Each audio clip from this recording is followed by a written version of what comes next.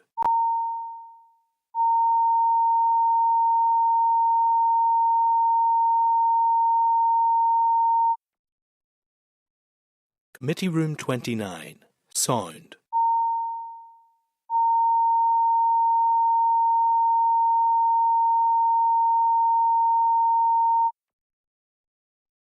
Committee Room 29, Sound.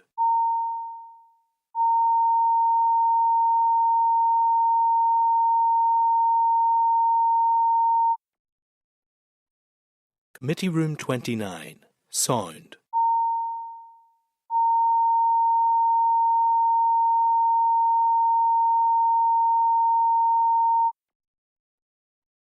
Committee Room 29, Sound.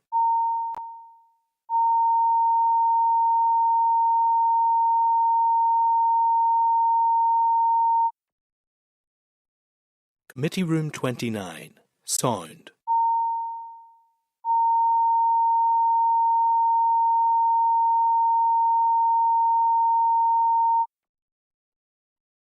Committee Room 29, Sound.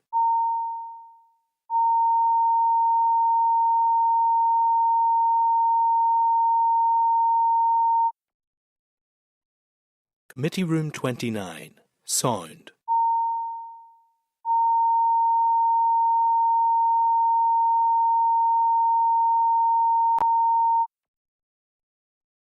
Committee Room 29, Sound.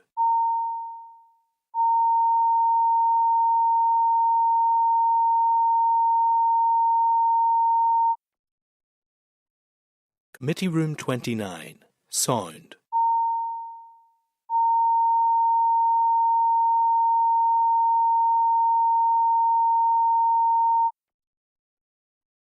Committee Room 29, Sound.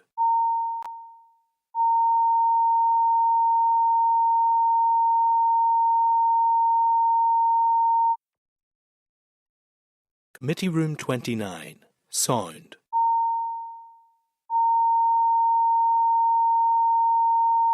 Thank you all.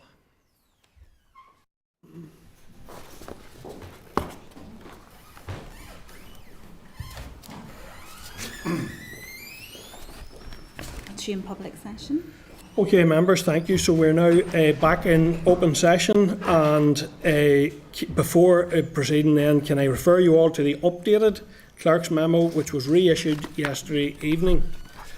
Members, much of the information received in the pack this week relates to the bill which we are aware may be introduced imminently to the House. In fact, the Minister's letter refers to next Monday 20th for introduction. In the Minister's letter at page 82 of your pack, you will note that he has requested that his officials provide the bill briefing in closed session. The updated paragraphs in the clerk's memo are paragraphs 21 to 27. A date for the hearing of the appeal in relation to the Victoria Square case has now been set as of yesterday. The information set out in paragraphs 21 to 27 of the updated memo explains in detail about the sub judice rule and confirms that it does not prevent the Assembly or its committees considering legislation. As Chair, I need to remind the Committee of the presumption set out in the NI Act that proceedings are in public. We know that there can be exceptions around legal or commercially sensitive advice, draft inquiry recommendations when considerations should be heard in closed session. The scope of a bill is not one of those exceptions. The Clerk's memo, which we have received, sets out clearly the requirements of Standing Order 42.3 in relation to the need for the bill sponsor to explain to the appropriate committee, should there be a need for accelerated passage, the reason or reasons for accelerated passage, the consequences of accelerated passage not being granted, and if appropriate, any steps he or she has taken to minimise the future use of the accelerated passage procedure. Committee has already received a briefing from the Bill Office this morning, and the Minister has now sent in writing the intention to seek accelerated passage under Standing Order 42.3, which any bill sponsor seeking AP is required to provide. Members, with all of this advice in mind, and a further reminder from me about the need for openness and transparency around the Committee's scrutiny, I would now like to ask the committee members for views so that we can take a decision on the Minister's request for a closed session before I invite the departmental officials to the table. So members, any views in relation to this? Daniel? Yeah, Chair, thank you for those remarks. I think it's vitally important that this session is in open session. I think it's expected of us as legislators. One of the key criticisms of this House has been a lack of openness and transparency. We're discussing a very important issue, and I don't see any reasonable justification, in my own opinion, as to why we would go into closed session to satisfy the request of the Minister at this stage. Thank you, Chair. There are legal matters that I would like to put to the Department that I believe may need to be heard in closed session so that we can get as much information as possible. And I appreciate what Mr McCrossan has said. Of course, we want openness and transparency, but as you mentioned in your introduction before this agenda item, there are matters legally that will need closed session. So for those, I would request that the committee goes into closed session. Any other thoughts, Ciara? I would just always like to reiterate, I think it's imperative as a committee, and given our role, that we need to be open and transparent in our discussions. So I don't see, from my own opinion, and in reading the papers that we have received and the presentation this morning, any reason where this should be in closed session. Yeah. I'm of the same opinion that having read all of the papers in relation to this issue, I don't see any reason at all why it should be a closed session either. Brian? Yeah. Well, the letter from the Minister explains that officials and all of us are mindful of the live legal case, the civil case which is proceeding. So whilst that is not the only example of concern, I mean, the aim here is to address the disparity between the law in Northern Ireland and that in England and Wales, where there's 30 years protection for citizens. But there's a particular case which is obviously that you've mentioned, which has brought this into the public attention and highlighted this disparity, and there's executive approval in the desire to see this addressed as quickly as possible. So I'm just mindful that officials will likewise will want to be cautious that none of us are saying anything which would be seen as prejudicing that case. So whether we have the option of at least part of it, if there are particular questions people want to ask in detail, we could decide later on if we wish to have that opportunity for a closed session for particular questions. But I accept the principle of openness, in the proceedings of this committee and of the Assembly, especially in its legislative function. Any other thoughts, Andy?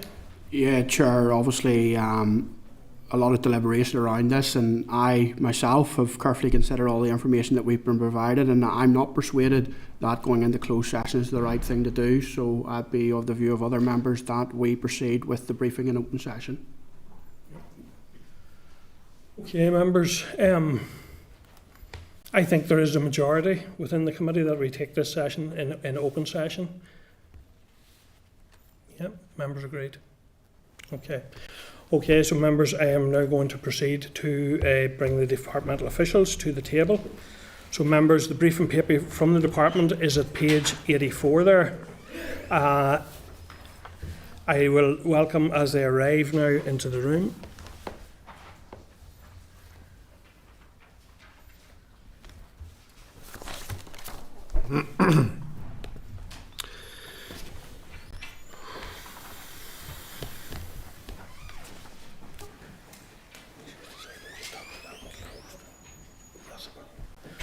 Okay, members, so just to make it clear to the officials, the committee has decided that we prefer to have this in open session, and we are going into open session. Should there be specific legal issues, we may move to closed session, but the majority of this session, and where absolutely possible, should be in open. So I'd like to welcome now Francis Donnelly, Deputy Director of Residential Building Safety, and Jerry McKibben, Residential Building Safety. So, Derek, I think it is yourself. Maybe you're going to make a brief opening statement. Is that correct? Then we'll go to members' questions. Right, Derek Kennedy was to be here. Unfortunately, he can't make it for medical reasons. So Francis. Oh yes, sorry. Will be taking the opening. So it's Francis yourself, is it then? Yeah. Thank you, Francis. If you want to go ahead then, we'll go to members' questions. Thank you. Thank you. Thank you, Committee and Chair, for this opportunity to brief you. I firstly would like to give you a bit of background, and then I will pass to my colleague Jerry to talk about the defective premises, and thereafter I can give you a wee bit more information on the background to the work that we're doing and our forward work plan. So, as we're all aware, the tragic Grenfell tragedy in 2017, it led to a review of building safety throughout the whole of the UK jurisdictions and internationally. Dame Judith Hackett was appointed to carry out a review of building regulations and fire safety, and the findings and recommendations led to the Building Safety Act 2022 in England, which achieved royal assent in April 2022. So the Building Safety Act is a primary legislative vehicle to address the findings and the recommendations, which really were that there were systemic failures in the regulatory system, issues with competence, poor behaviours, lack of inspection, oversight and control in the regulatory system as well, and that roles and responsibilities and accountabilities just weren't clear in this end-to-end process from the inception of a building, from the idea until it's disposed, the end-to-end life cycle process. The local context: in December 21, the Executive agreed for the Department of Finance to establish an expert panel, and the expert panel ran for and met for a year. In April 2022, the Department for Communities then agreed to take responsibility to take forward this really important work, really to ensure that our Northern Irish citizens have the same level of safety as other UK jurisdictions, and to address the disparity that exists at the minute. So the panel's recommendations and findings weren't that different from the Hackett report. Very similar, that there were a fragmented regulatory system and end-to-end life cycle process that has gaps and weaknesses within it, and also the lack of oversight, inspection, roles and control, and the roles, responsibilities, accountabilities not clearly defined, all the same issues as Dame Judith Hackett had established. The expert panel concluded with 15 recommendations, and we also, our regulatory system and governing system here in Northern Ireland is severely fragmented. Actually, responsibility for building safety crosses 6 departments and all 11 councils. So our work going forward is a huge collaborative piece that we all need to work together to ensure the disparity is addressed and our citizens are safe in their homes. So the defective premises legislation is a small part of our significant forward work plan, and is required to give Northern Ireland citizens the same level of safety and again address the disparity. So on that note, I will pass to my colleague Jerry, and I can continue on our forward work plan later on. Thanks, Francis. And again, thank you, Chair, for the opportunity to talk to the bill. The bill itself, we had you had mentioned earlier about if any issues arise that we may need to go into closed session. In open session, I hope you appreciate that there are some things that can't really be discussed as openly as we maybe like to do so, because we have to respect the processes of the Assembly as well as any legal processes, as the bill has not yet been introduced to the House. The bill itself is a very short bill going forward. I think you've had sight of a copy of it with the explanatory financial memorandum. It's 4 clauses. What we have attempted to do with the bill is to bring that parity about that already exists in England and Wales. When the Building Safety Act came in April 22, there were 2 sections of it, Section 134 and 135.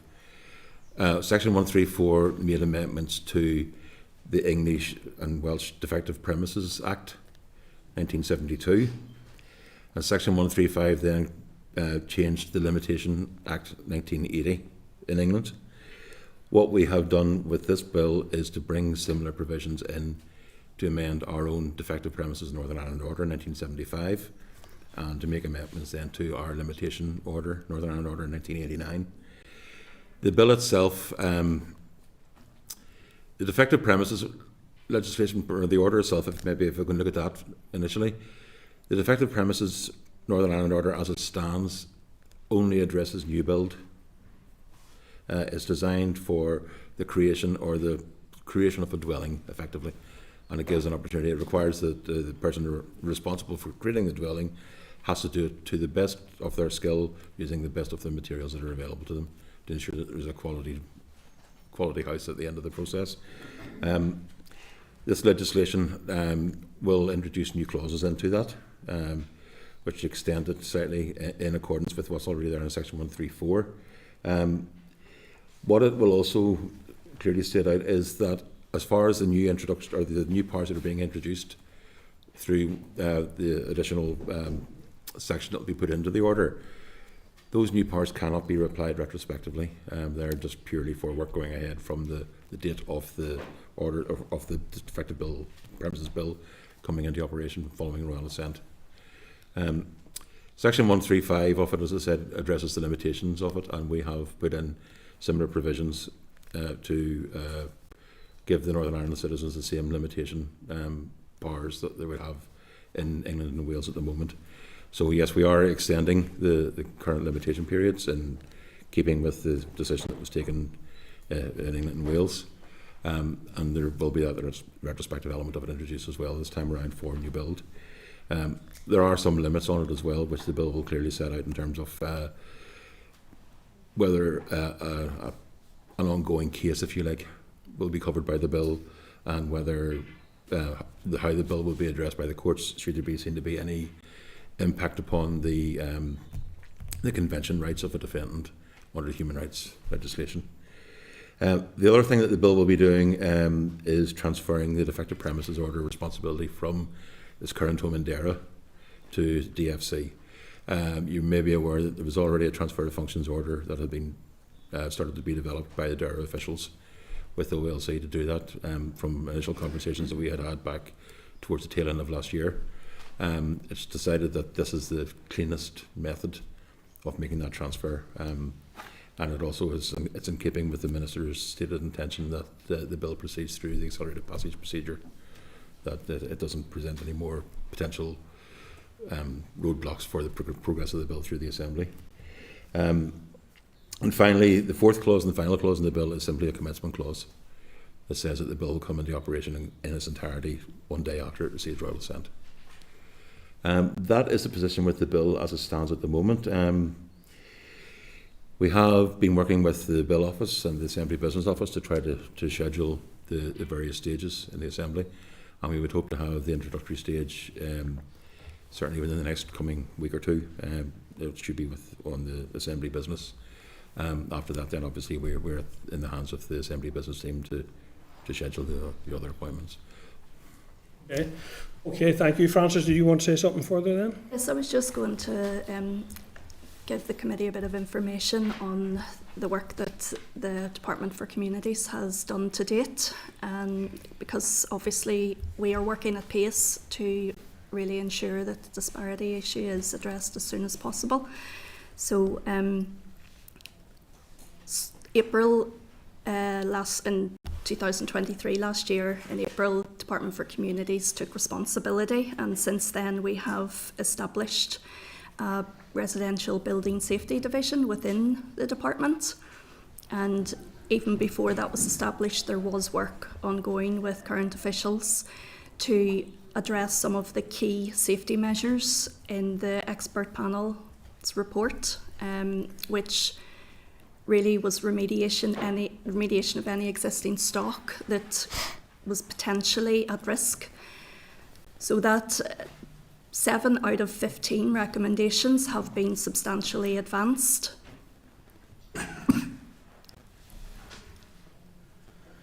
Yep, go ahead, you carry on. Kelly's just indicating that she wants to come in due course, so you go ahead. So Yes, 7 of the 15 recommendations have substantially been advanced. A cladding safety scheme has been set up, launched last year in September, for any residents and applicants with buildings that have non-ACM cladding, so that they can go through an assessment procedure and potentially get funding to remediate that cladding. We have 5 applicants, and we are due to do another public call out to try to make sure that everyone is aware of the scheme. That scheme is run in conjunction with the Department for Levelling Up, Housing and Communities, and also Homes England. So DFC have a monitoring role in terms of the scheme. We have established a full division now and established all the good governance that we need to, the appropriate skilled resourcing, and the 2 business cases have been approved. So in earnest, we've started in implementing the recommendations, and our aim is to provide sound policy and legislation and change going forward to address the fragmentation, the gaps, the weaknesses in the entirety of the system. And also part of our work will be addressing competency, roles, responsibilities, accountabilities, so that we have the right people, skilled and qualified, to be working, designing, constructing and managing high-rise residential buildings to reduce any risk of poor safety.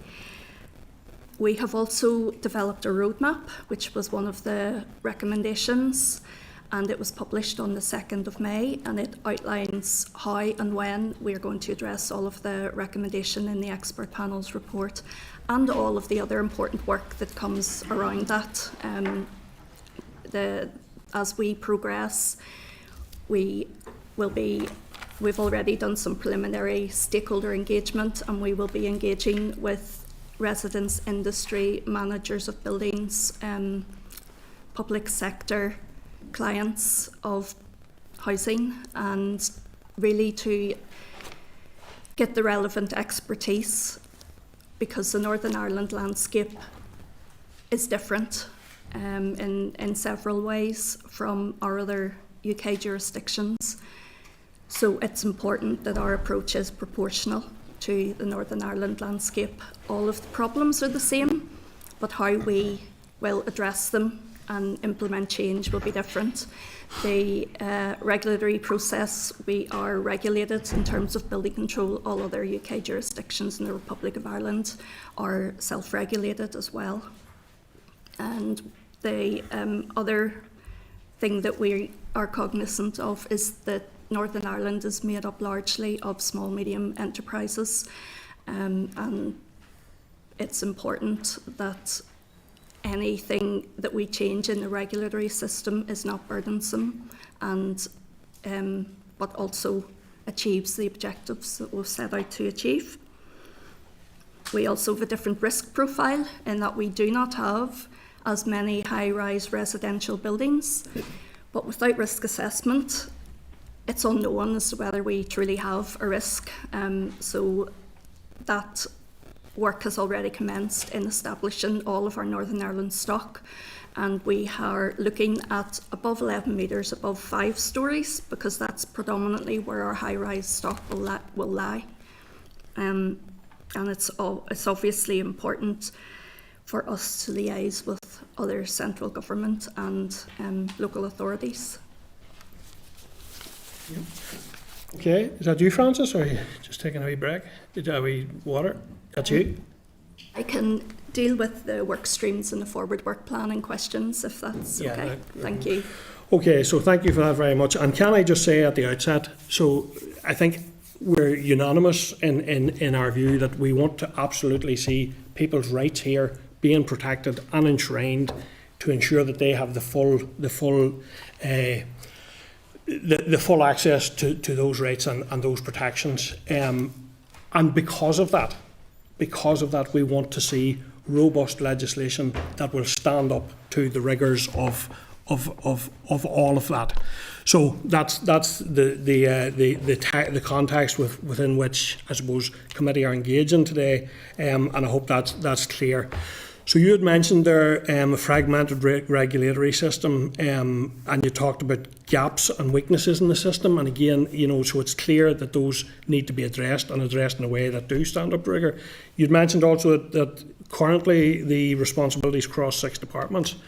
So at this minute in time, if someone identifies a structural problem in a building, who picks that up in terms of departmental, in terms of the regulatory framework? Who picks up and addresses that currently? Currently, under the Department for Communities, our varies, we will pick up the residential elements. We are concentrating initially, as the team is building, on fire safety to try and ensure parity, relative parity with our UK counterparts. In terms of any structural safety, we, as the various departments, we will liaise with our other departments to see who's best placed to pick that up and who has the skills to take it forward. And I see in time, over the next year or two, we will be picking up structural elements in high-rise residential buildings. But is there a clear pathway as to how that gets assigned for follow-up and remedy and mitigation? Is there a clear pathway? Like, is it building control? Is it the health and safety executive? Who actually finishes up doing the follow-on work after identification? The follow-on work in responding to responding the query? to an identified problem. Well, at the minute, as we have different responsibilities over the different departments, we are just liaising very closely and trying to get anything transferred to the right place as possible. We have tried to answer any, for instance, any mica or rack structural elements that come our way in terms of residential. Will this bill reinforce that system? We hope to, yes, we hope to, that there is some kind of regularity in that the system is more streamlined and there are clear areas and clear paths for the public to go to when they need a query addressed. Will there be clear accountability? There will be clear accountability, yes. And that will rest with the Department for Communities going Not for forward? all buildings. It will rest with the Department for Communities for residential building safety. Okay, thank you. So the other question then would be, what are the issues being dealt with by this bill, and are these contentious or complex? They would be considered complex to the extent that they're cross-departmental. The legislation, as I said earlier, will be transferring the functions of one piece of legislation from DERA to DFC. There has been a question with DERA for some time as to why it landed with them in the first place. And I think it may have just been down to one of those decisions that was taken in the late sessions in 1999 pre to devolution. So that is one of the things that's being addressed. And going back to the Francis's point, that will go some way to addressing the fragmented nature of the current system. It reduces the departments with responsibility from 6 to 5 for a start, takes DERA out of the picture. There's nothing that would be perceived as contentious from a resident perspective, certainly within the bill. I understand from our friends in the industry that there are some concerns about the impact it will have on the industry itself, but there's certainly nothing that would be perceived as being contentious. Another thing to bear in mind as well, of course, is that, as Francis said, this forms a small part of the work that we're doing to address building safety and residential building safety within Northern Ireland. And that work will eventually lead to a major piece of legislation coming to the Assembly through in the shape of a potential building safety bill, which, while it will be similar to legislation that's in place elsewhere across the UK, it will be one that will be designed to be fit for purpose for Northern Ireland, and taking into consideration the fact that we do have the different structures and the different mechanisms in place here. We are also in discussions in terms of the remaining 5 departments that will have these building safety powers as to where they're best to sit. And there have been interdepartmental groups already established. at Deputy Secretary level and Director level within the various departments that have this responsibility, and that will be part of their discussions and debate as to whether or not it would be more appropriate to transfer those powers to the department or not. In terms of the contentiousness of it, really, this bill, together with the work that we're driving forward onto the larger bill, what we see at the heart of all this legislation is citizen safety, and that basically one life is too great a cost to pay, where we can bring in legislation that will prevent that loss of life or injury from occurring. So from a citizen safety perspective, certainly this would not be seen as contentious. I think from the feedback that we've been getting from the various parties that are aware of the bill's creation and the process following the Minister's oral statement, that this is very much welcomed by them. Okay. Thank you. Final one from me for now, and I'll go to members after this one, is then, Francis, you mentioned that the landscape here is different in several ways. So what steps have you taken to ensure that those differences do not become a difficulty in relation to the bill, and what engagement is ongoing? You'd mentioned, Jerry, the stakeholders, some concern there. What engagement is ongoing to address or identify those concerns? The expert panel did very good work in the first place at identifying weaknesses and gaps within our current end-to-end system. And as a team, we are taking forward several work streams to address those. One of those will be the stakeholder engagement, and an extensive piece of stakeholder engagement which will commence very shortly, and we will draw in expertise where we need it and some task and finish groups so that it can be designed appropriately and, you know, with every element that we need to address in mind. I suppose what we're looking for is to streamline the disparity that actually exists in the system between the responsibilities of 6 departments and 11 councils. So, working together with stakeholders, we're also liaising closely with our counterparts in other jurisdictions as we have lessons learned. We are in a fortunate position here to learn from those that have gone before us, and England, Scotland and Wales and the Republic of Ireland have all done good work so far. So even in competency, the competency is not so much restricted to the system, but restricted to the actors in the system, in that it's going to be the same regardless of whether you're in Wales, Scotland, Northern Ireland, England. Just focus a wee piece. So I get all that work, and that work that you're saying will happen post the legislation. That's all valuable work and good work and should be done. What I'm wondering is, in terms of the legislation itself, given the differences you have outlined, and given that this is largely a cut and paste, what steps have you taken to ensure the legislation that's going to be presented will not encounter significant difficulties in relation to the different picture here, or different landscape as you described?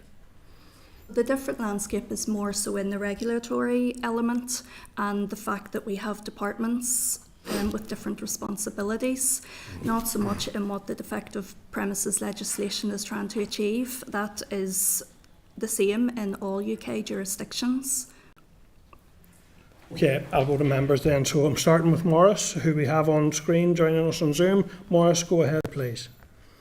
Thank you very much, Chair. Chair, I think you've put my thunder. I was really wanting to try and get my head around why 6 departments and 11 councils all have a share of responsibility, and what the plans are to streamline such a fractured system going forward, and how do you reduce, i.e. the number of departments and councils with responsibility? How do you streamline it, and what do you think the impact is going to be on the building industry?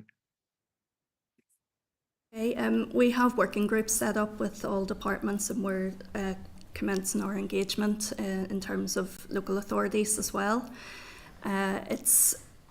We understand our health and safety executive in Northern Ireland don't have the current powers that a building safety regulator under HSE in England has at present.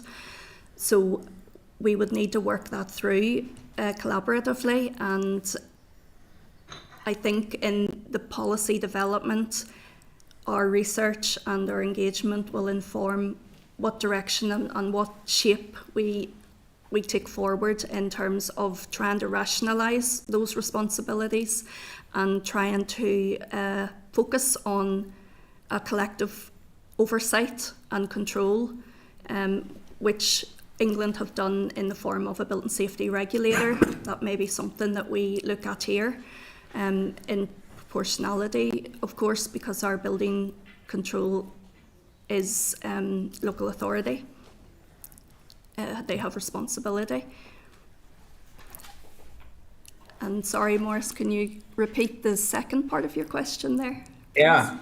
It's how do you plan to streamline and reinforce the safety and the competency and the quality, and what impact do you think it will have on the existing building industry? Well, I think a lot of our industry are also working across other jurisdictions, and there is an awareness there of the Building Safety Act and what it has brought in. From our work and ensuring the least impact on the industry, that will be through stakeholder engagement and trying to shape something that works and achieves our objectives. I think that given that our industry is working across other jurisdictions, we will have lessons to learn and can take those into account when we're developing our policy and shaping that. But the focus has to be life safety at its core. That is our focus, safety for the citizen. And it's not going to be an overnight solution. We need to change culture. We need to change behaviours. That the competency piece will help us do that. And we want to support and guide and work with industry so that it's as seamless as it can be. Can I maybe add something as well to that conversation, Maurice? One of the things that the English Act did was to create a statutory advisory committee to advise the Department on building safety, or to advise the Secretary of State is there on building safety. That's one of the things that we'll be looking at in consultation and in workshops with industry, with practitioners across local authorities, with the other public bodies with the responsibilities such as fire service and HSE. And I would envision at this stage, obviously do not want to preempt the outcome of those discussions and consultation, but I would envision that if not a similar body being set up under the Building Safety Northern Ireland Act when it comes in, then certainly the mechanisms that we're putting in place at the moment for that discussion could continue on beyond the introduction of the bill to create a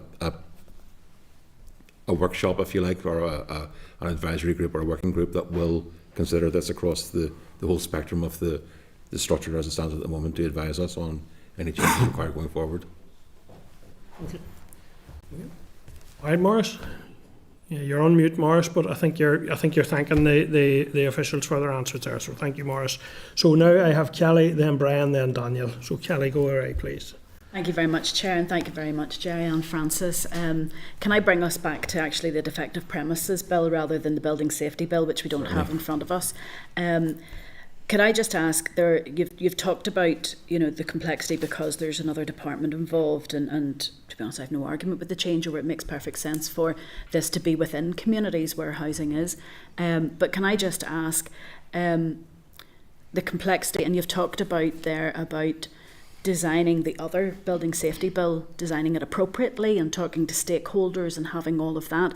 Can I just ask what's being proposed here, and while we all would like the defective premises to go through quickly, we don't want it to go through as poor legislation. We're being asked as a committee, as an assembly, for accelerated passage. Can you confirm why a committee scrutiny stage wouldn't have helped design it appropriately? At the minute, we have been working basically on the instructions of Minister Lyons, who had stated in the joint statement he produced with the Minister, and Minister Archibald, that this was to be done at the earliest possible opportunity, subject of course then to Assembly and Executive approval. The case was put to the Executive Committee on the 25th of May that the bill should proceed under the accelerated passage procedure, and they were supportive of that. As we see it, the evidence that we have been gathering to support the bill is based on the experiences that were incurred within DLUC and the English bill was being put together with these particular bills, and the advice that we've been getting from our legal advisors in terms of the legislative competence says that this is all still within the legislative competence of the Assembly. There's no issues with it going forward. There is not necessarily an opportunity per se, but certainly this is a step that we're taking because there was a clear disadvantage identified through the recent court case that Northern Ireland homeowners were basically sitting with this disparity between what was happening here and what was happening in Wales. And the Minister wanted to address that and address that quickly. This was something that we had been considering as part of the overall Building Safety Act, but on the current timing for that, that's not likely to happen until possibly into the next mandate of the Assembly before that comes forward, because it is a complex piece of legislation. It has a lot of discussions that have to happen beforehand. We have to make sure that we carry out the proper and appropriate level of engagement that the changes will require to bring this across. It also potentially offers us a chance then to look at what my former colleagues in legislation used to refer to as the unanticipated outworkings of any legislation that's brought forward, and it gives us another chance to maybe address anything that does come up in the meantime in those couple of years between defective premises being introduced through this particular bill and the Building Safety Act coming in then a couple of years down the line. I have another question. I think, to be honest, proper and appropriate would be a committee stage where we could have scrutiny, and that could be done very quickly in 30 days, as is the statutory limit. That being the case, if accelerated passage is confirmed by the House, it will be that this committee will have no role then in scrutiny. So this is the only time I can ask, and you may say that this is a legal piece. I need to know what the definition of section 2.5 in the Act is, what it means when it says settled by agreement between the parties or finally determined by a court or arbitration, whether on the basis of limitation or otherwise, because I don't fully have access to be able to scrutinise exactly what that means and what the impact is. So we have sought our own counsel on that from two legal sources. Firstly, when the bill was being drafted with the Legislative Council, the Senior Legislative Council confirmed then that it was their opinion that that meant basically that a case that has been taken is not seen as being finally settled by a court until it has exhausted its appeal process. So while there is an appeal registered with the court, or while there is still that period after an initial decision in which they can register an appeal, then it's still seen as an active case. Following an AQ that was received from one of your colleagues, that was reinforced, and we sought separate advice on that from the departmental solicitors, and they confirmed the advice that we've been given by OLC that was the case. I think it would be useful perhaps if this members had access to that, because we'll be determining whether or not accelerated passage or indeed the content of the bill does cover all that we want it to cover. I don't know whether that can be shared with members.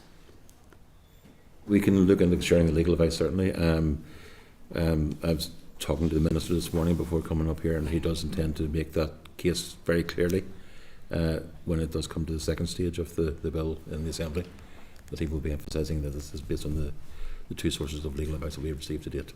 Just from evidence that I have received, other legal advice is saying otherwise, that it actually excludes some of our homeowners, but it would be useful to actually have that evidence in advance of second stage. No, I can pass that through the clerk. But it would be useful just to understand as well, given the fact that there are questions like this. Yes, certainly. Why a 30-day committee scrutiny stage?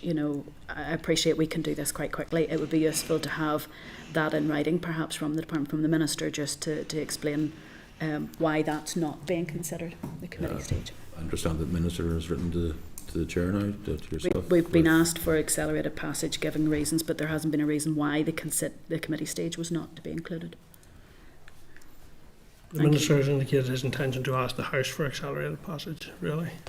So, Brian and then Daniel. Brian. Okay, thank you, Chair, and thank you, Jerry and Francis, for your presentation. I think it's been very helpful that you've set out the context for all of this in terms of the Grenfell tragedy and the Hackett inquiry in England and the Building Safety Act in England 2022. And in the process locally that the Department for Finance set up the expert panel and its report and 15 recommendations. So, and this was already an issue that had been identified needing to be addressed, but obviously the particular attention in the public profile given to the Victoria Square situation highlighted this particular issue as something needing to be addressed. So, but that it's reassuring, I hope, for members to see that this is only a small part of what will be a much larger bill. Yes. Addressing all of these issues. Though I know what you're saying about the likely timescale for that, that it would in all likelihood be into the next mandate. Whereas there's a desire, I think, across the executive and certainly across the Assembly to see this particular issue addressed, but members obviously want to see it done in a quality manner that will stand up to scrutiny or to challenge. But you've set out that there's just the 4 clauses in the bill, and also going down to 5 departments is still an awful lot, but at least there'll be 1 removed. But there has been agreement at the executive level that this should move forward through accelerated passage. Yes, and all the parties in the executive are committed to that. So the only question I would have is, in terms of the actual wording of the bill, I mean, the Minister will be bringing this matter to the Assembly on Monday, isn't it? Will the wording of the proposed bill be available then, or? It should be published at that stage, yes. It should be available to all members, both the bill and the explanatory financial memorandum that accompanies it will be made available at that stage. Okay, so at least that will be in the public domain, yes, available to members from Monday. when the Minister brings it forward. Yeah. Okay, but I think it is helpful to set that context that this is just a specific issue that is being brought forward because of the profile it's been given. Mm-hmm. Yeah. Okay, thank you, Chair. Thank you, Brian. Daniel? Yeah, thank you, Jerry. Thank you, Francis. I think just following on from what Kelly said earlier, the request for accelerated passage raises a number of questions, given that it would only actually add about 30 days to the process if the committee was given the rightful role in scrutiny of the legislation. Mm. Why the haste if it's only 30 extra days? Surely the outcome would be much more satisfactory in the public interest to ensure good law. I think everyone involved, including the Minister himself, would recognise the important role that the committee does play in the scrutiny of legislation going forward. However, as officials, the Minister has instructed us to bring this forward at the earliest possible opportunity, and that he favours the accelerated passage process as a mechanism to do that. So it's the Minister's instruction for accelerated passage, not a recommendation from the officers? No, it's the Minister wants this to go forward under accelerated passage just to get this legislation in as soon as possible, recognising the fact that the disadvantage that homeowners here face can have quite a substantial financial burden attached to it as well, that obviously that he wants to address at the earliest opportunity. 30 days wouldn't make much of a difference to that overall. I'm sure you'd find that there's a reasonable enough request for this committee to express concern in relation to it. Just a number of questions in relation to this. How confident can we be that this bill is within the legal competence, legislative competence of the Assembly? We've sought that advice from the solicitors, and they have confirmed that it is within the legislative competence. Okay. And what legal challenges do retrospective remedies potentially face as a result of this bill? The ones that have been identified at the moment under the bill would be in potential clashes with the defendant's convention rights, and the bill will allow then for the court to take a decision on that. In terms of other legal remedies that are open to them, it's the defective premises Northern Ireland Order itself that gives them the legal redress to take action in the first instance, and that will just be subject obviously to the normal scrutiny of the courts and the court processes that will go through then. So the initial hearing, the appeal, and any other further appeals that may be submitted after that. Okay, so this is probably directly linked to this question. So what impact might the bill have on those who successfully defended themselves against liability in recent court actions? If a recent court action has been heard and is considered that it has been finally determined by the court, then that can't proceed. There's no further action can be taken. It's if an illegal action has not yet finally been determined, and this goes back to the point that Kelly was making earlier in terms of the appeal processes, then the legal advice that we have at the moment says that opens it up to the potential 30-year period then. Okay. Interesting. And so it's linked to this as well. How might the European Convention of Human Rights be brought to bear on the effects of the legislation as drafted? We've identified potentially the peaceful enjoyment of property in Article 1, Protocol 1 was looked at as one of the potential convention rights. It should be recognised that the approach that has been taken through this bill, similar to the approach that was taken in England, is slightly different than normal approaches in terms of that it's left to the court to determine just whether or not a convention right has been breached. A defence convention right will be breached, and the court at that stage then can dismiss on that basis.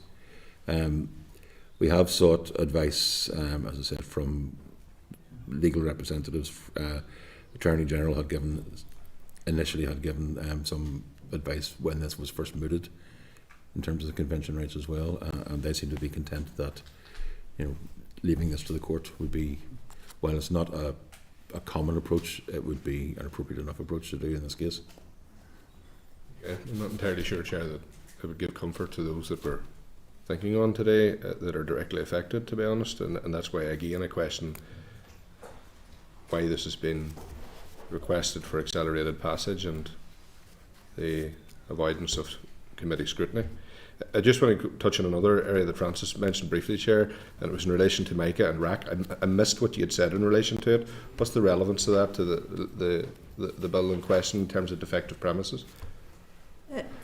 No, I wasn't making a connection. I was just saying that any structural queries, such as some of the AQs we have received in the department with regard to MICA and RAC, would be, if they were residential properties, they would be directed to the Department for Communities. Okay, so would they be, given that this is a defective buildings piece of legislation, would they be protected then under this legislation? It would depend on the circumstance, and if they fell within the legislation and were able to take a court case forward. Very much depend on the circumstances. Okay, so a family of 5 living in some constituency in Northern Ireland whose house is riddled with MICA or RAC, their house is crumbling around them, it's creating a safety issue for them. Are they protected by the legislation? Well, that will be up to the courts to decide in the next step, once they put their claim forward, if they fall within the defective premises legislation. And just for the sake of the record, Chair, are you aware of, have you any numbers in front of you as to declared traces of MICA or RAC in properties across Northern Ireland in any particular sense? We are aware of some in social housing in Derry direction, which has been remediated so far, and one other case. Another case. And finally, Chair, just as is important, what engagement have you had with councils in relation to the work that they're doing at a local level to identify traces of MICA or RAC in defective properties across those council areas? I know that, for instance, Derry and Strabane District Council have a scheme that has a programme that has welcomed people to register concerns in relation to it. Has the department had any communication with councils, and if not, why not, and will you do so going forward? I will come back to you on that, Daniel, as to whether the department has had correspondence or any engagement. What I can say is that anything that comes to us, we respond in terms of the MICA.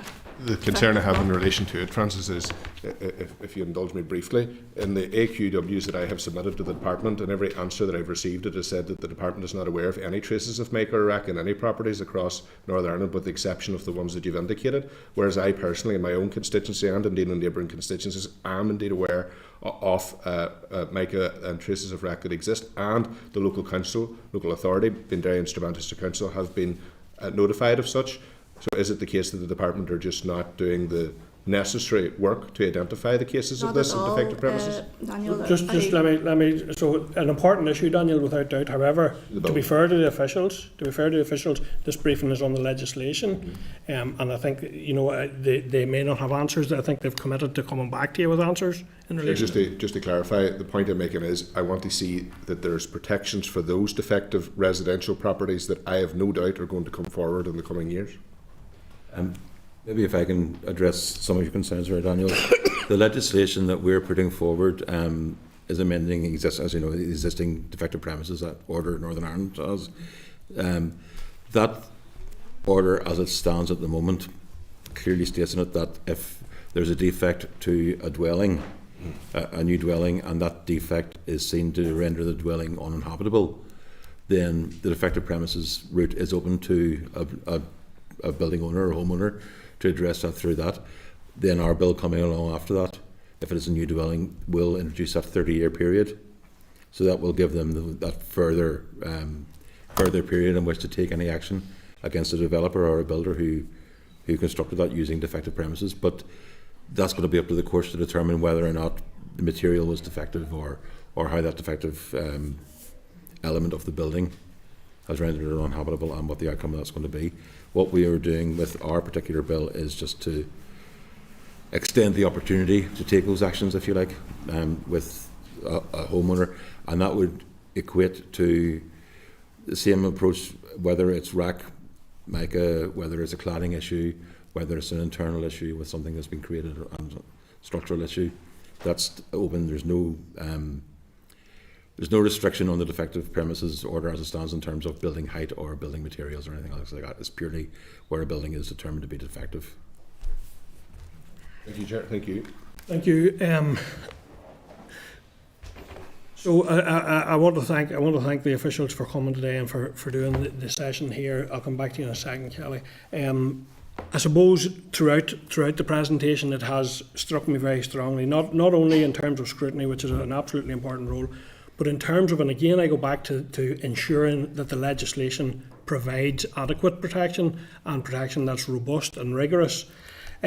We have heard reference to a larger bill coming through, which could take a number of years and could, maybe not even in this mandate. The legislation will provide protection for 30 years. In the context of that, and we have heard the 30 days as the committee stage. In the context of that, would it not be seen as a missed opportunity to ensure the bill's as rigorous as it can be, and still be delivered in time to provide that protection? Does that not just seem like something that should be considered, and indeed maybe reconsidered? It's certainly a point that could be considered, and it's something that we'd be happy to discuss with the Minister in the briefing after this. Okay, I'm going to go to Kelly, and then I'm coming to Ciara, and then hopefully we're getting there. Kelly. I'm going to be quite careful in my language here because I know I'm going to be talking some legal stuff. We've had conflicting information through, conflicting legal advice provided to what we've heard today. As part of that, we know that the UK Supreme Court has been very clear that the bill, at the time when it's introduced, should deal with all the issues, and it shouldn't be left up to the courts to take further matters to make decisions on that.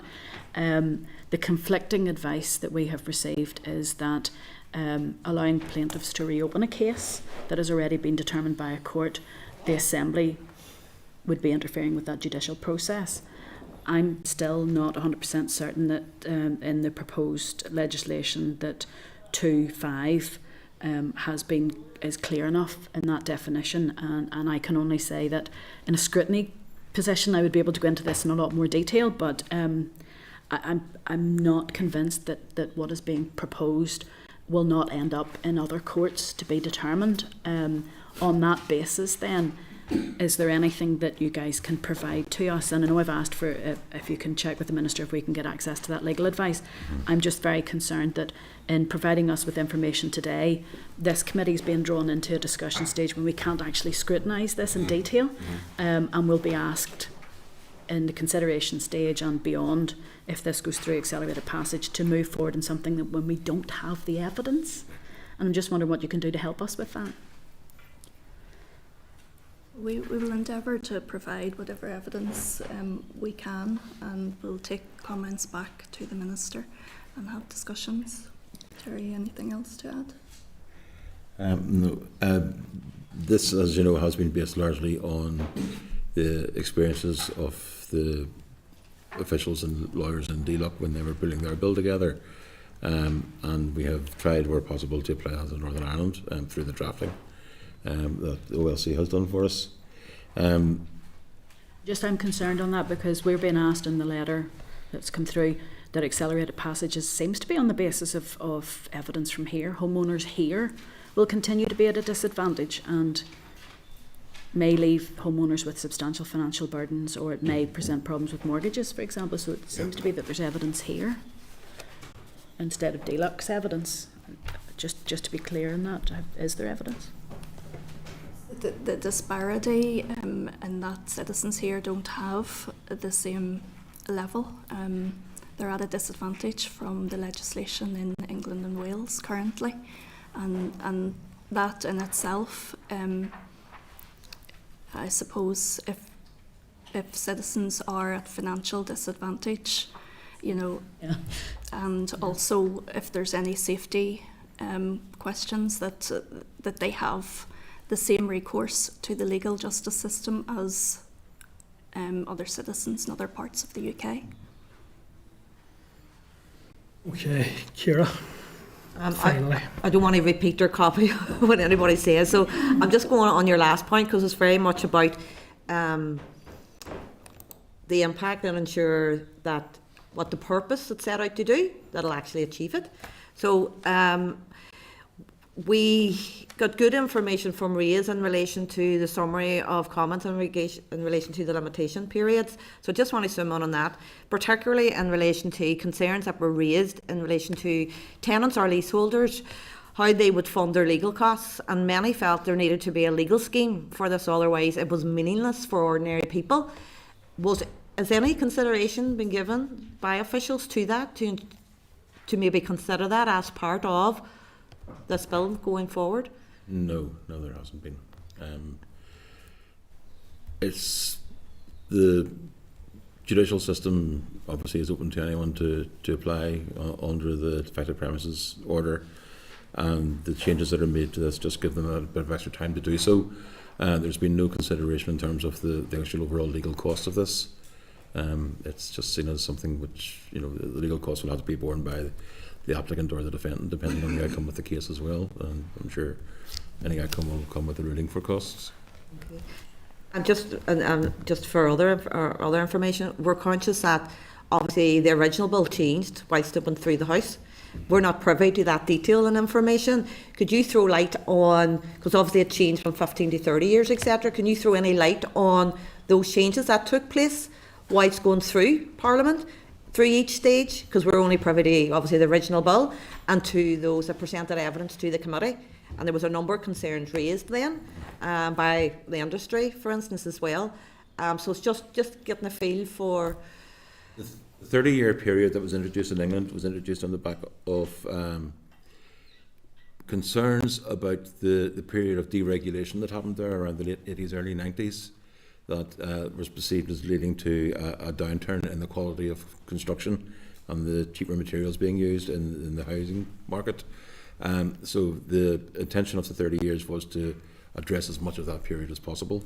And that's certainly what we've been led to believe from the discussions with DLUC and with the other devolved administrations. The driving force behind that, obviously, then being that, as I said, there's the deregulation and the changes in legislation over there, the likes of the introduction of approved inspectors into the building regulations areas, which we do not have here. We're still completely regulated by local authorities and by the DOF building regulations team in terms of the legislation itself. But there's still that perception that there was a period there during the 90s that people were building to slightly poorer quality, and as part as well of the culture element to the work that's going on as part of the bigger work on the bill and the culture and competencies and looking at how we can address that. It's what Dame Judith Hackett called in her report that's race to the bottom. which was right across from the legislators to the practitioners to the industry to the materials manufacturers, and trying to reverse that. And we recognise obviously that with changes in legislation and changes in practices and approaches, that's happening naturally, if you like, to some extent. But we want to make sure that the legislation that we put in place across all the pieces of legislation that we'll be bringing forward for building safety will help to create that culture where safety is very much first and foremost in the considerations. Okay, listen, thank you very much, Francis and Jerry, for coming along today. I appreciate your attendance, and thank you. We can now let you go ahead. Okay, thank you very much.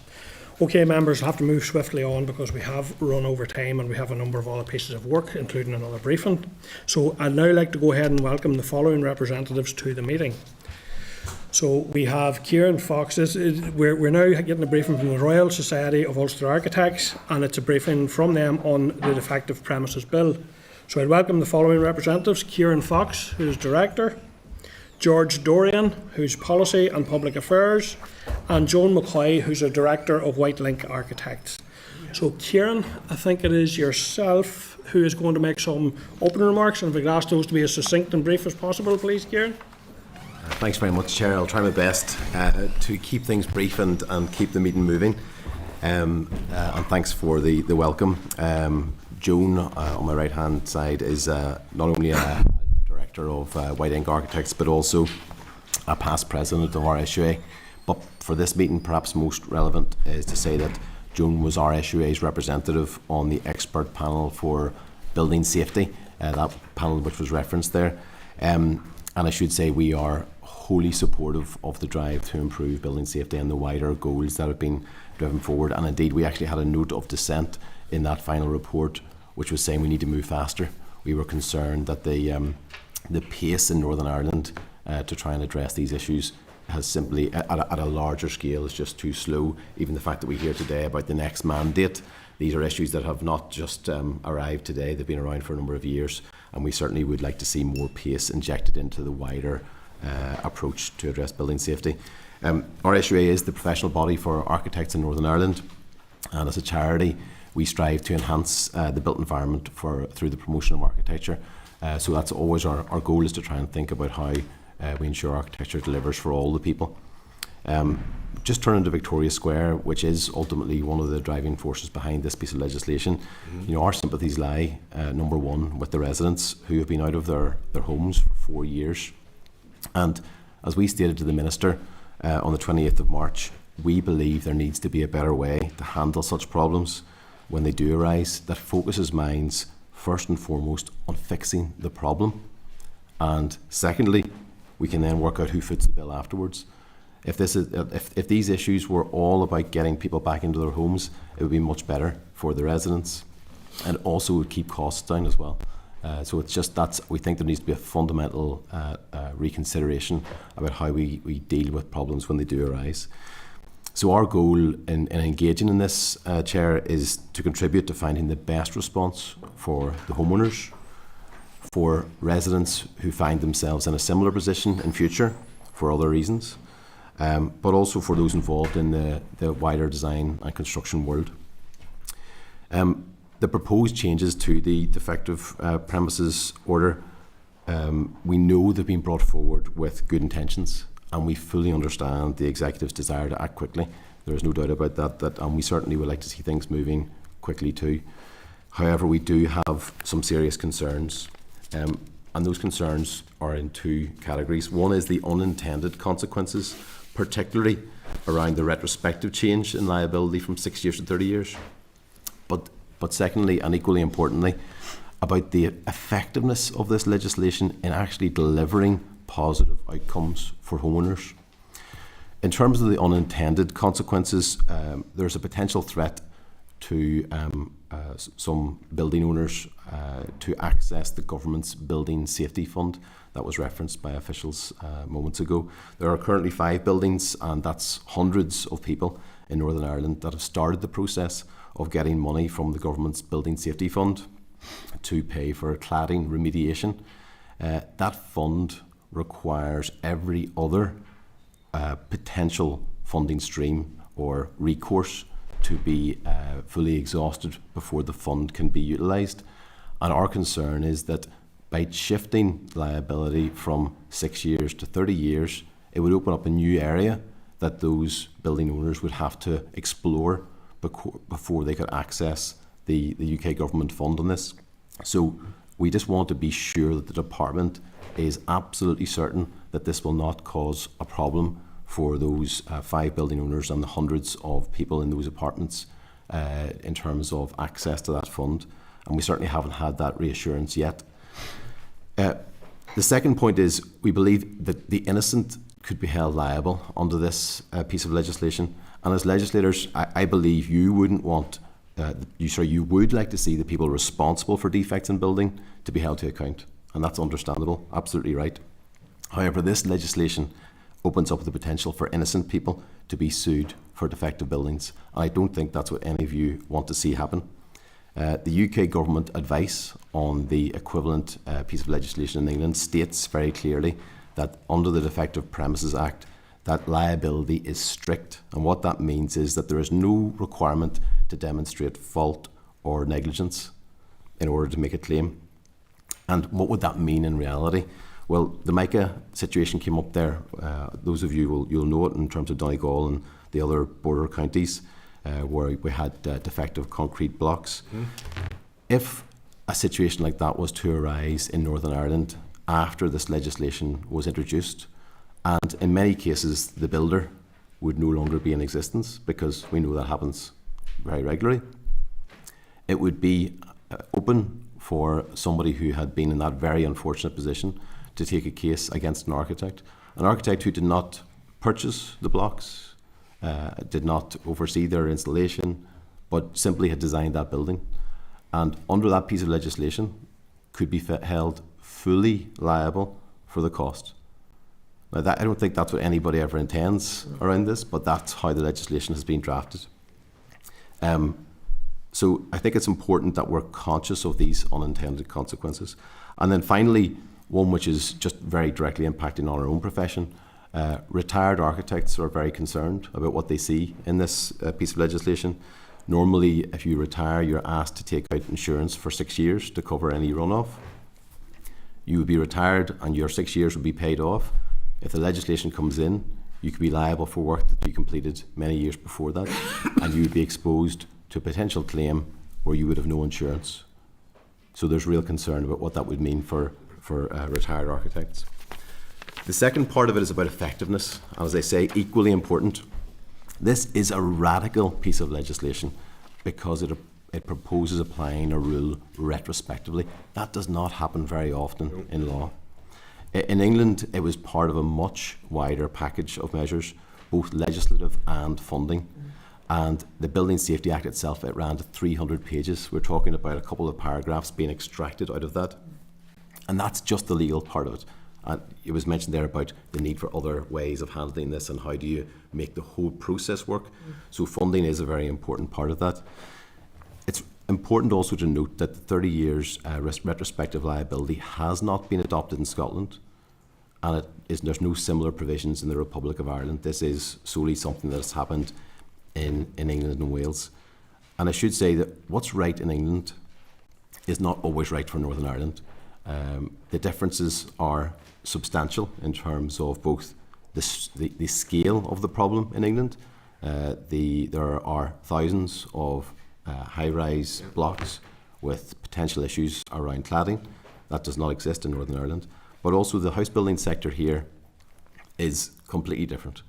You have in England a small number of volume house builders. Here we have mostly very small house builders, and equally that's represented in the architecture side too. The issues that we see impacting mostly on the effectiveness, first of all, is developers won't be around.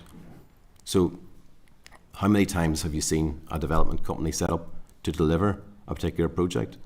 Once it's all done and dusted, the developer disappears. Now in England, as I say, as part of this wider bundle of measures, they did introduce a particular power for the courts to be able to go behind the corporate veil. That has not been included in this bundle of measures. Equally, there is no measure which it was introduced in England to get redress from material suppliers. So we're going in this very, very singular piece rather than looking at it in a much more complete and effective way. Second of all, records for architects and builders typically wouldn't be held any longer than 6 years, sometimes 12 years, depending on how the contract was signed. In the absence of records, it's difficult to have a fair process, and our concern is that homeowners who genuinely think that this is a breakthrough and it's an opportunity for them to be successful at getting redress would actually find that yes, it allows a court process to begin, but is it likely to deliver a positive outcome? And our concern is that in many cases it would not. But all I'm saying is it's very unknown. And this has all come upon us really quickly over the last number of weeks. So we're trying to kind of get our heads around all of the potential risk factors. And we certainly do think that it's likely to generate a lot of legal work, but maybe not the outcomes that people want. So in conclusion, it's the review of RSUA that this is not something to be rushed through, but something that requires careful consideration and scrutiny. And we fully acknowledge the desire for urgency, and I've no doubt when it came up at the executive that everybody was positive about accelerated procedure because of the urgency of this. But I find it hard to believe that if the executive had been aware of all the facts, that they would have approved accelerated passage for this legislation. So, Chair, that's an overview of our position, and very happy to take questions. Okay, and thank you for sharing that information. So I'll go to members here in the first instance. I'll go to Daniel and then Ciara and Kelly. Thank you, Chair. Thank you, Kieran. I think, just to be blunt about it, you hit the nail firmly on the head with your concerns. This will be the unintended consequences of a process without scrutiny, legislation fast-tracked through the House, and the consequences of it will be far-reaching, not just in the immediate term, but for many years. That's the lesson for us as legislators in this Assembly, and it needs to be made very clear. So I hope the officials in the Department of Communities are listening today, and indeed the Minister, to what you've just said. The truth is that politicians are not experts in this field. They make decisions on advice received, and it's very clear, in my opinion, that sufficient advice in most areas that you've outlined have not been received. Otherwise, accelerated passage would not happen. I've big concerns about this, and you've just confirmed the most of them, particularly given the reason why we're looking to fast-track this in the first place, which is Victoria Square, and you've rightly pointed out your concern for the residents, and we all sympathise with the huge amount of stress that they've been under for a significant period of time. The Minister is asking us to accelerate this through the House. You've just outlined the consequences potentially of that by avoiding scrutiny. And yet, even in that, we won't know whether or not it will be effective in terms of resolving any of the issues for the residents at Victoria Square. Would that be an accurate enough statement? Very much so. And that's our big concern, is that here we have a piece of legislation which it's focused on addressing a very, very particular problem. Normally legislation comes through about addressing problems that are widespread, and in England it was about addressing a problem that was covering thousands of properties. This is in response to a particular issue that there are obviously unique details around, and absolutely we want to see that resolved. In fact, what we are suggesting to the Minister is this is a great opportunity to say, how do we make sure that the next time that there is a problem with a building that can be addressed, and in many cases whenever a structural issue comes about, rather than it going through the courts, there should be some way of getting it sorted and then finding out afterwards. I mean, you'll all be aware of NHBC warranties, the typical 10-year warranty. There's something very reassuring about that for a homeowner, where you know if you discover a structural defect in your home, that it's going to get sorted. You don't have to go through a court process. You get somebody out to determine what the actual problem is, and then it gets sorted out because you've got a warranty in place. So we think there are opportunities to use this moment in time to actually bring in real change that drives quality in our building and better protection for homeowners. However, we don't feel that this piece of legislation necessarily, as it stands, is the way to achieve that. And you've been very, very. Well, I'm glad you picked up on the point about MICA and RAC as well. I don't know, Chair. Earlier, you thought I was digressing. I wasn't actually. It's very relevant to this legislation, which, Kieran, you have confirmed. The trouble with those forms of defects in buildings, Mike and RAC, is that they don't often come to the fore to some years later. And you just explained the unintended consequences of that for architects and others. And I have a big concern, particularly in border constituencies, such as the one that I and colleagues across the room represent.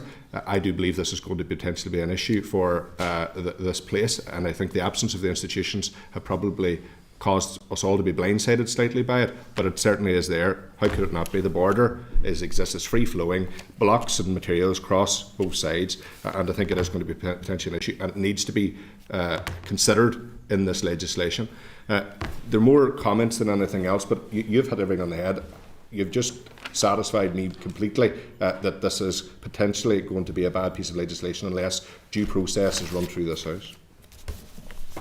Okay, Joan, you were looking in there? Yeah, I just wanted to sort of bring in, we're talking about sort of parity with the UK, and the UK is actually bringing in, or has brought in, separate legislation that actually deals with the link between suppliers of materials and things going wrong in buildings. The defective premises was not sufficient to deal with that, so there is a different piece of legislation. So even if you did bring this in, it's unlikely that the retrospective action would actually touch the material suppliers in relation to that, because defective premises deals with those who are involved in providing buildings, and it's not a material supplier doesn't provide a building, they just provide a material. And the materials are the problem. So they have different legislation in England to deal with that. Okay.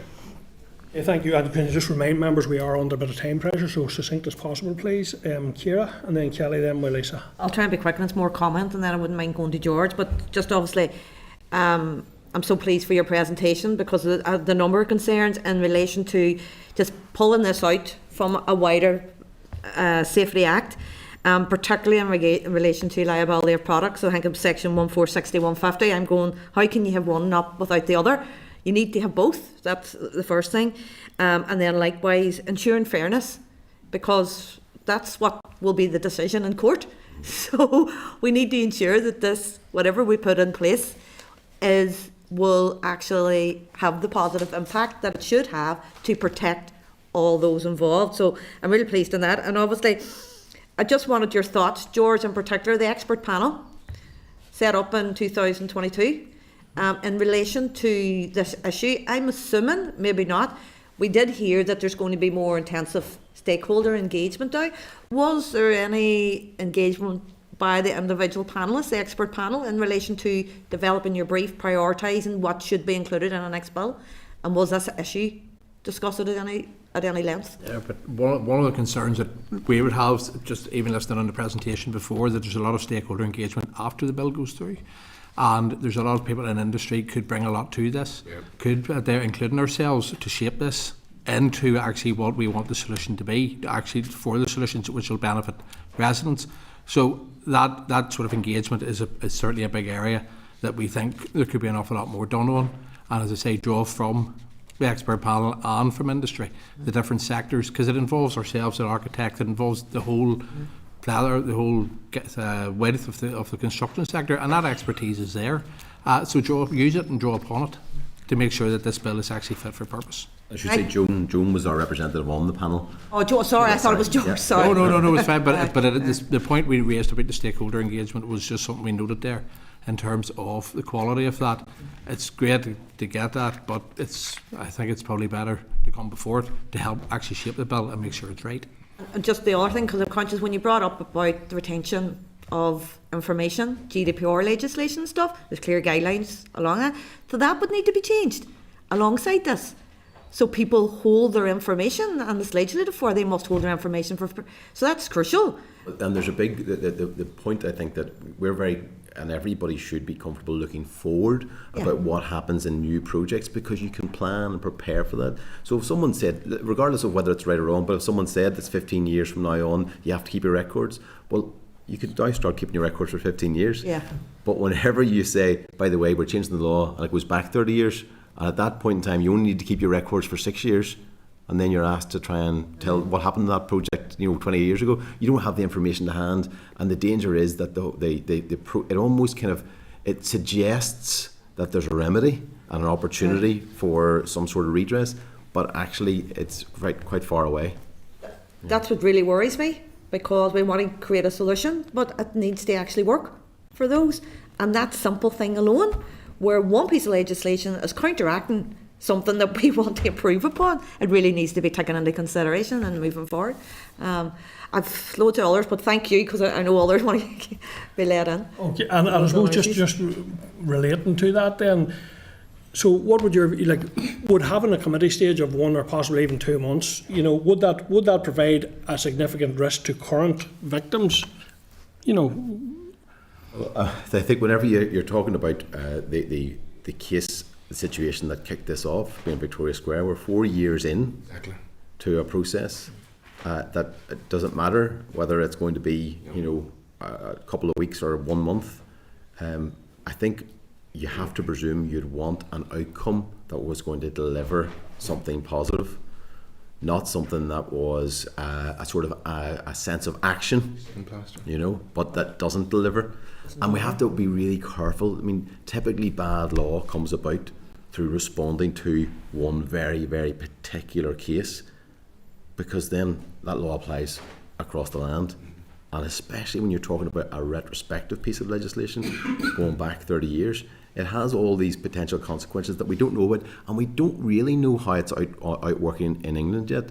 It's not like we've had this sort of 5-6 years of time to see how it's all unfolded, and we can say, well, actually, it wasn't too bad. It's only really in a couple of years, and cases are only starting to come through the system now.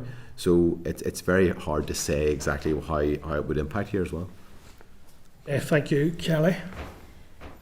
Thank you, Chair. Just a couple of clarification questions then. So, Kieran, you talked about, was it wanting to talk to the Minister, or have spoke to the Minister about this? We wrote to the Minister on the 28th of March setting out our concerns, but we didn't hear anything back until after the announcement was made about what was happening.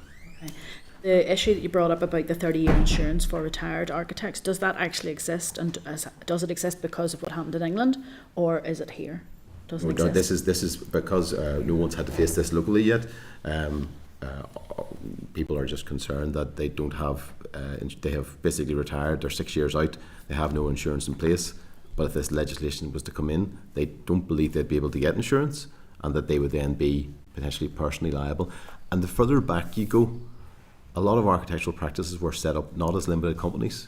It was very common in previous years to have sole traders or partnerships where people are then personally liable. And again, I don't think that's what anybody's setting out to do here, especially with that ability to go after the last man standing for 100% of the cost, regardless of fault. So imagine the situation where you're a retired architect and you get a letter through the door saying you're being sued for a design. We're not claiming that you were at any fault. In fact, your work was great. However, there was a defective block and you're now on the hook for this. So I don't think that's what anyone intends through this piece of legislation, but we need to make sure that doesn't happen by accident. I just wanted to mention that the nature of architectural practice and house building in Northern Ireland is very different than it is in England.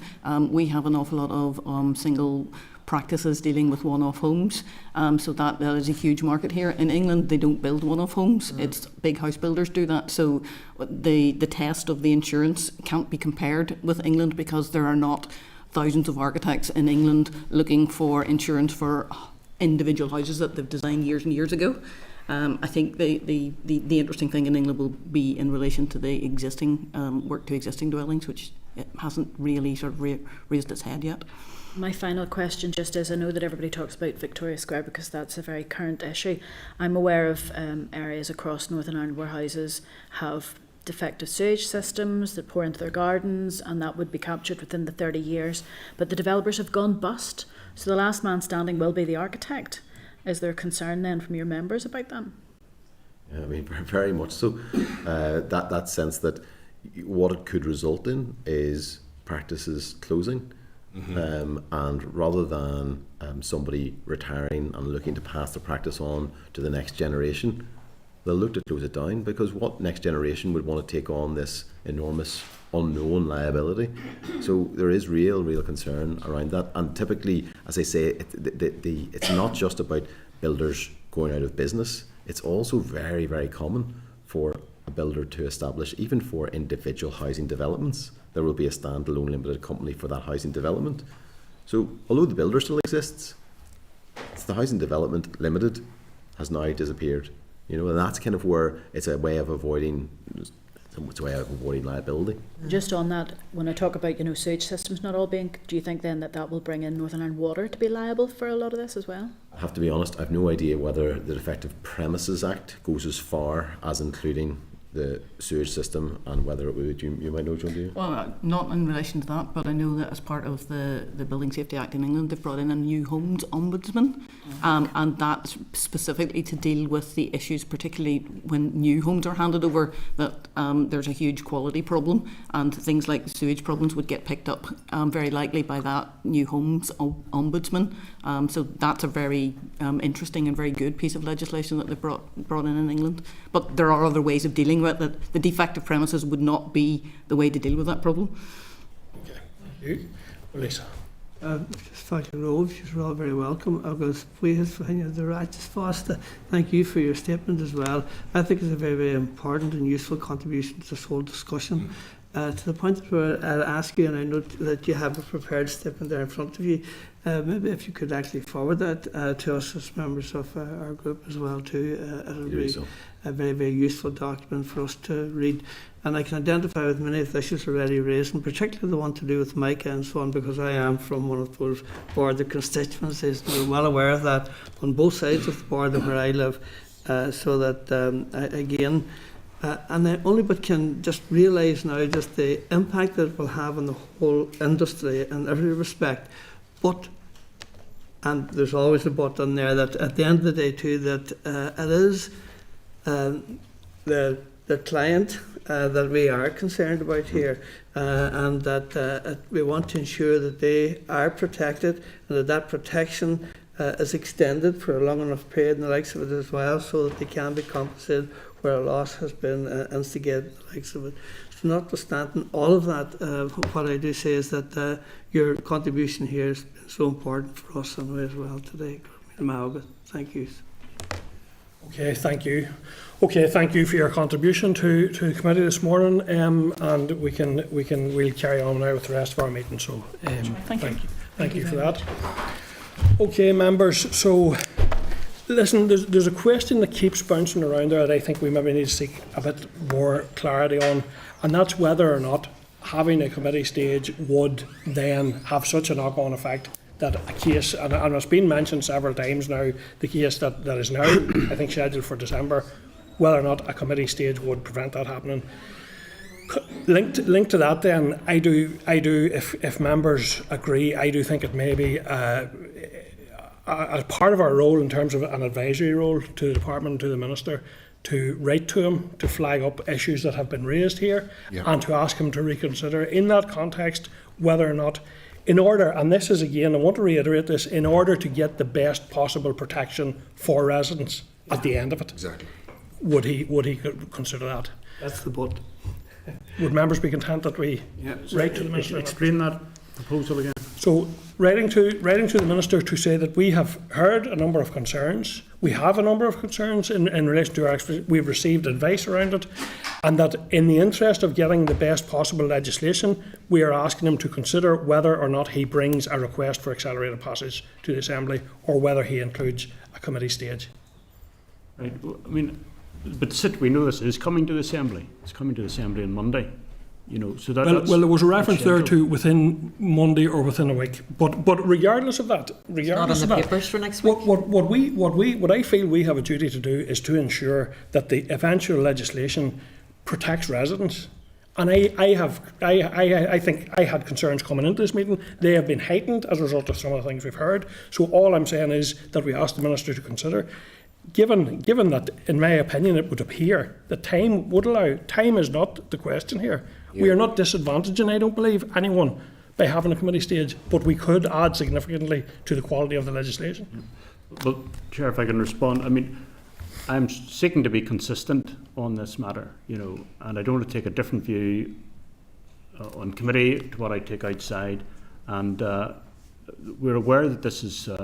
I welcome what we were told about the wider body of work that has been done on Building Safety Act, and that there will be further legislation. This is one specific matter which has come to prominence because of the Victoria Square situation, and we're not getting into the detail of that. That's a live case, but that's what's brought this to prominence. And if this legislation can provide assistance to those residents in the current situation, there was an agreement, at the executive level that there should be accelerated passage for bringing us into line with the situation in England. So I do have to express concern that if we go down another route, an unintended consequence will be that we will have much longer delays in getting this through. And so obviously the minister is in my party. He has stepped forward and agreed to take the lead on this when he didn't need to, as such. This is a short bill with 4 clauses that will address the disparity between the situation here and what is now in place in England and Wales. The current situation is not providing for the needs of the Victoria Square residents because of the time period, but this is a wider benefit for citizens in Northern Ireland, which I actually believe all executive parties are committed to and are committed to doing under accelerated passage. So I'm not going. If it comes to vote, then I will vote against delaying the process, given that this is on the order paper for Monday. It's not on the order paper. I'm sorry. The order paper came in. It's not on as of yet. As of yesterday, it's not on. It'd only be the introduction of the bill as well. Yes, exactly. So that's just the publishing of the bill. And we will.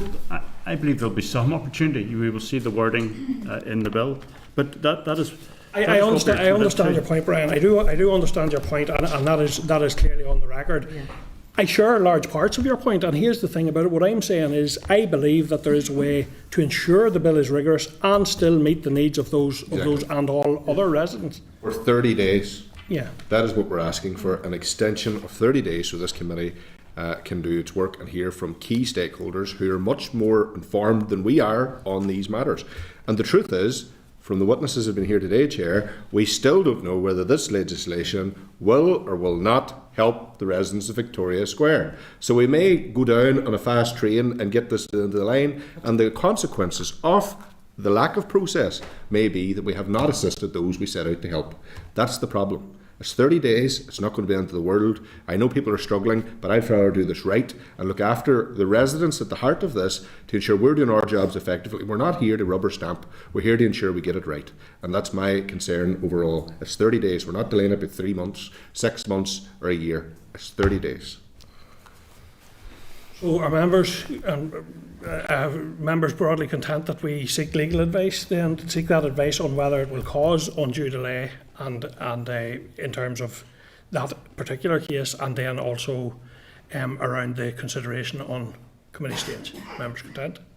Well, yes, Chairman. Well, yes, I understand. Yes. I understand. Your point is on the record. Your point is on the record, Brian. But I think broadly, I'm not, to be on the record, I'm not supporting what I would say is unnecessary delay. I think what will be portrayed as a 30-day committee stage will actually end up with a much longer delay in this legislation, given that the Minister has committed to bring this through as quickly as possible and has received, and that has been endorsed at executive level.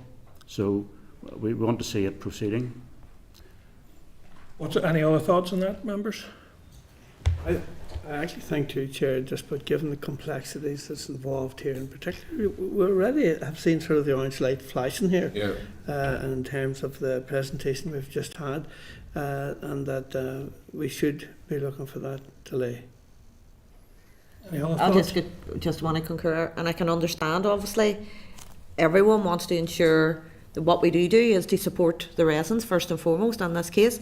But if we're going to rush through something without due diligence and doesn't mean anything to anybody, to be honest, not only can they not access it, there is no one that is liable for it, etc., etc. So we really need to ensure, yes, we need to scrutinise. We have experts on here today, and they have flagged up a number of issues I don't believe that aren't insurmountable over a 30-day period to ensure what we do present to the Assembly, they can have the confidence that it has been scrutinised and it will be impactful and benefit those who had set out to benefit in the first place.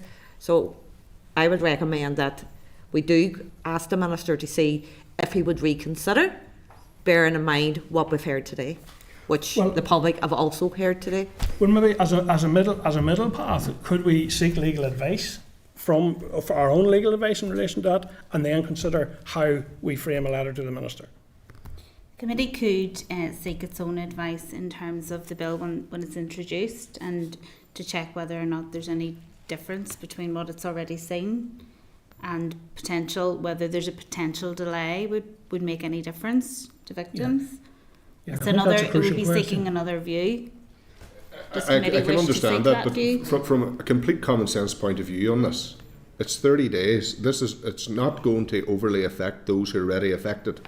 But what it could do through its unintended consequences, add further complications and issues for others down the line. We have to be very clear, legislation affects the lives of countless people across the board. We can't just stick a plaster on this thinking that's the solution when we haven't tested it or listened to the stakeholders who are informed on these matters, that are then giving us evidence to make us make informed decisions and ultimately amend the legislation and put it through the House to ensure it's entirely fit for purpose. This legislation has to be fit for purpose. In its current form, from what we've heard today, if it goes through in its current form without proper scrutiny and without members being properly updated with sufficient evidence sessions, I don't think it will do what it sets out to do. In fact, it will not solve a single thing, only raise expectations for the residents of Victoria Square.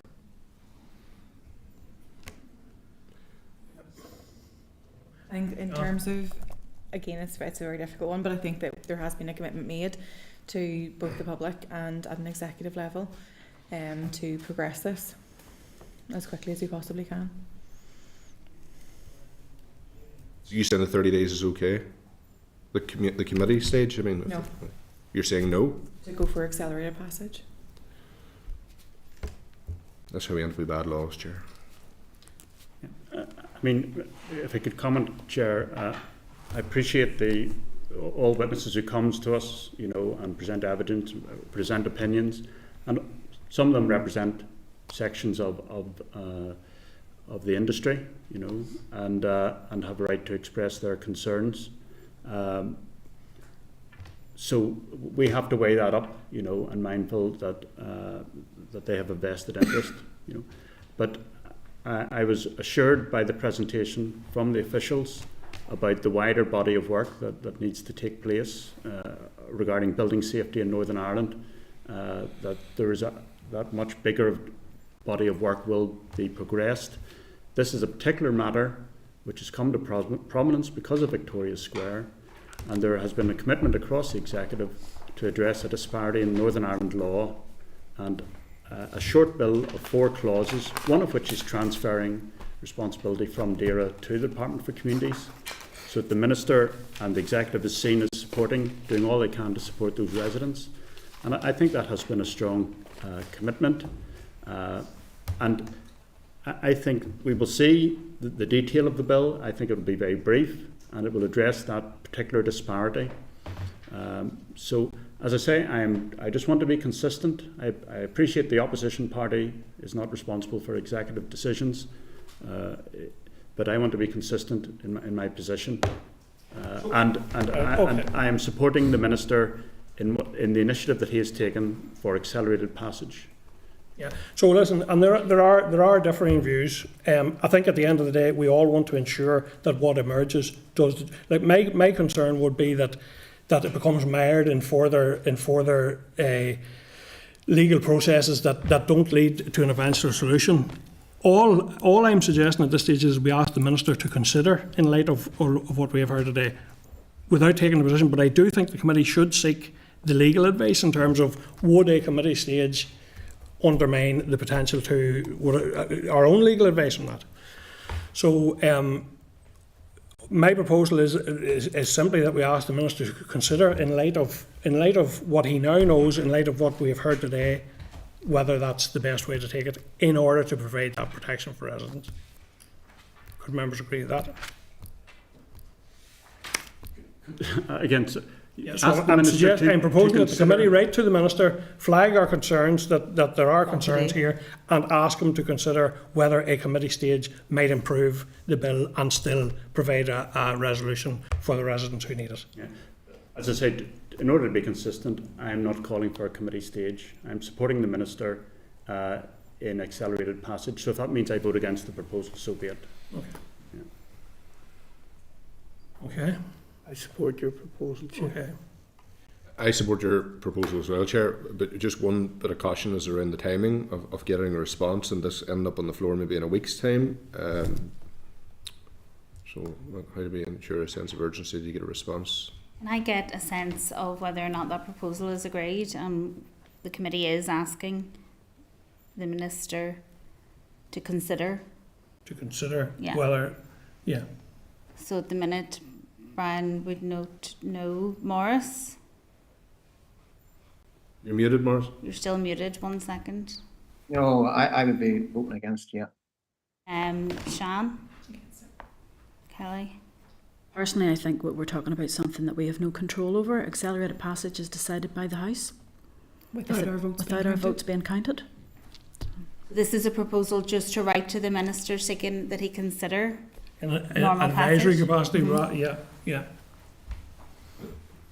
What the Minister decides to do, We have no control. Yeah, But at least We're talking about legislation that's going to affect people's lives. With respect, Kelly, it's a bit disingenuous to sit here and say your vote doesn't count when what you're going to do not expressing concern has an unintended consequence That's as well. different matter, Daniel. It's This not. is to do with process. But we're talking about this Accelerated committee. passage. Members. We're talking about this committee. The Alliance can't just drop it on everyone else's feet. The reality is that this is going to have a consequence for the citizens we represent if we don't get this right. So I'm a member of the Chair. I'm a member of this committee too. I've been asked for my opinion, and the opinion that I have is what stands in standing orders. And it's not for a committee to decide whether or not there's accelerated passage. It's for the House. We can ask the Minister all day. It will make no difference. It's up to the Minister, and he's already said accelerated passage. Well, I think we would be, I think we would be fulfilling our advisory role to the Minister in that respect. Andy? Yeah, Chair, I was just going to make that very point. Obviously, we have a scrutiny and advisory role to the Minister, and in light of what I've heard, and obviously I've got an executive or a colleague who's on the executive, and he will make his decision based on the information that he has. But we've obviously heard information that gives rise to potential unintended consequences, and I would want to bottom those out more, because it is legislation, as Daniel has pointed out, that could have a significant impact on people's lives and serious ramifications. So I am supportive of the proposal. I'll just to say once again, I'm fully supportive of the proposal. We need to ensure that, given the advice we've heard today, given the information, given the RAISE report that we've received within the minutes of our pack, concerns have been raised, there is unintended consequences, and we need to ensure that this legislation does what it says on the tin in this respect. So we're advising the Minister based on what we've heard today and ask them just to look into it. So I would support the... Okay, thank you. Morris, were you looking in again there? No. So Okay. that's 5-4. So it's, Chair, just I don't think we're voting on whether or not the Minister has the right to decide on accelerated passage. That's not what we're doing. But in fact, within this committee, we've been asked to support the Chair on his proposal. And we all do have a vote in doing that. And I'm surprised, especially that when the members of your party so often sort of cry that your vote doesn't count, that here in a situation where your vote does count, you're refusing to use it. I'm surprised. okay, well, members are entitled to proceed, but I think at this stage, Clerk, we're looking at 5-4, I think, agreement. Yes. Yeah. Agreement on a majority basis. Yes, to write to the Minister and ask consideration for normal passage on the committee stage. Yeah, thank you. Okay, members, so moving on then to item 8, SR 2024/107, Social Security. The Universal Credit Administrative Earnings Threshold Amendment Regulations, NI 2024, which are page 104. Members, we did consider this at SL1 stage at the meeting on the 2nd of May when we were content for the Department to proceed to make the rule. Have members any objection to the rule? No. No.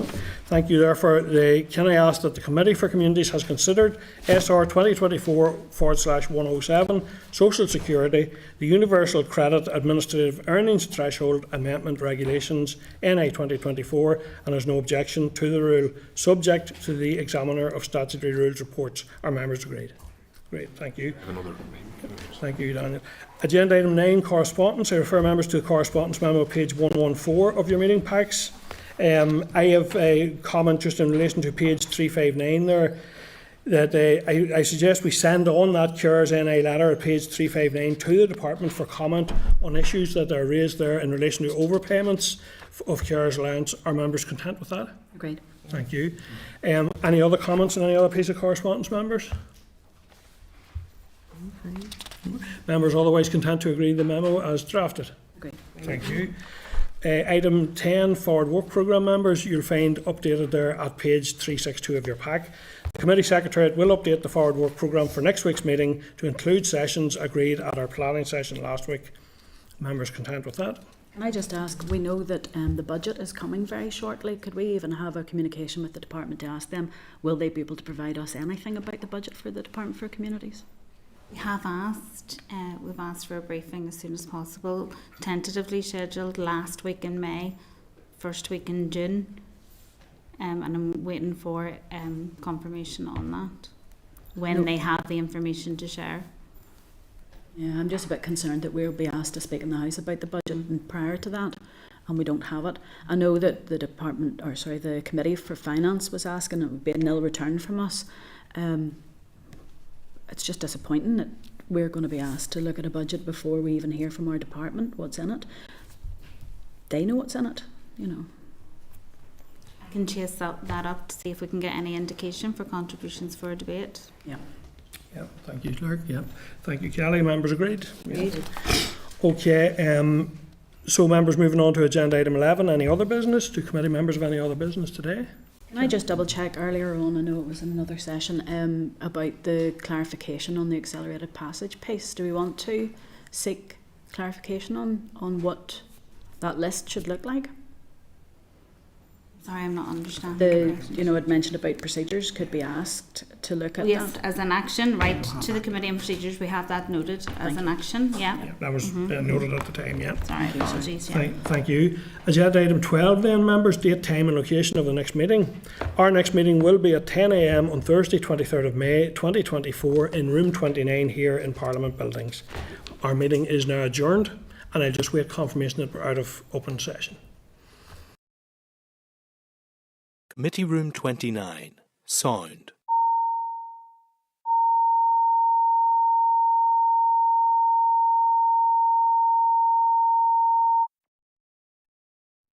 Committee Room 29. Sound.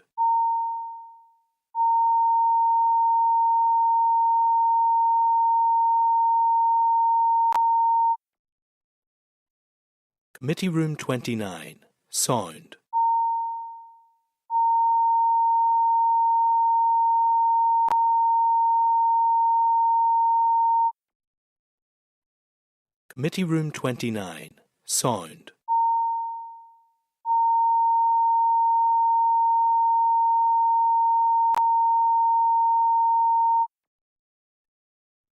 Committee Room 29. Sound.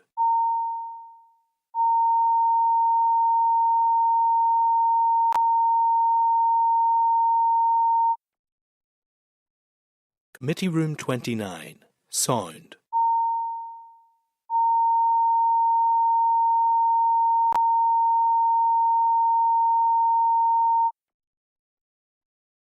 Committee Room 29. Sound.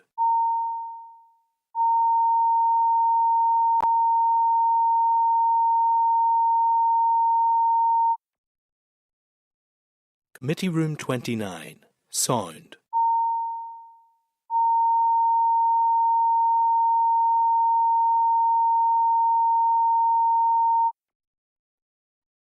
Committee Room 29.